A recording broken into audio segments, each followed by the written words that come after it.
మరి ఆరోగ్య సమస్యలు, ఆర్థిక సమస్యలు ఉన్న వాళ్ళని ఎలా? వాళ్ళు కూడా సేమ్ ఇదే ఇలానేనా? ఆరోగ్య సమస్యలు హ్మ్.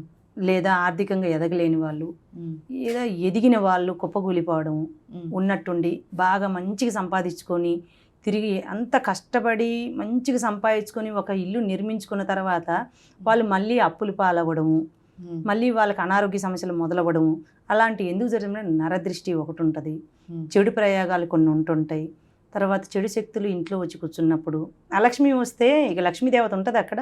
అట్లా అలాంటి చెడు చికాకులు జరిగినప్పుడు వాళ్ళు కుప్పకూలిపోతారు అనమాట, కోలుకోలేరు. ఎన్ని దేవుళ్ళకి పూజలు చేస్తూనే ఉంటారు, ఎంతోమంది గురువుల దగ్గరికి పోతూనే ఉంటారు. ఏ గురువుని తప్పుపడటానికి లేదు. ఎక్కడ ఒక్కొక్క దగ్గర ఒక్కొక్కరికి పరిష్కారం దొరుకుతుంటుంది. పరిష్కారం కాలేని వాళ్ళు తిరిగి తిరిగి మన గురించి తెలుసుకొని వచ్చిన వాళ్ళు కూడా ఉన్నారు. హ్మ్.